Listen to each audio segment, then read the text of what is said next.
नमस्कार. हॉटेलसारखी नाही, थेट धाब्यासारखी चव. आज बनवूया झणझणीत ढाबा स्टाईल अंडा करी. फक्त 5 उकडलेली अंडी, 30 मिनिटं आणि चव अशी की ताट चाटून पुसून खाल. त्यासाठी आपण पॅन गरम करून तेल टाकलं, जिरं, कांदा बारीक चिरलेला आणि त्याच्यावर मीठ टाकलं आणि झाकण ठेवून तो नरम होऊ दिला. अशा प्रकारे नरम होऊ दिला. आता आपल्याला आलं लसूण पेस्ट घालायचे.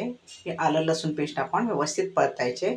त्याचा कच्चा वास आहे तो गेला पाहिजे. नंतर मिरची पावडर, धना पावडर टाकून आपण परतायचं आहे आणि हा मसाला जळू नये म्हणून आपण थोडं पाणी टाकलं आणि ते व्यवस्थित परतून घ्यायचं आहे.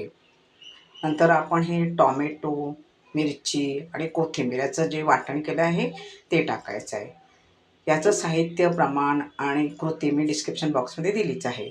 नंतर आपण हे स्लाईस करून अंडी उकडलेली बाजूला ठेवायची आहे आणि ही जी आपण आता ग्रेव्ही आहे त्या ग्रेव्हीत आपल्याला दही घालायचं आहे.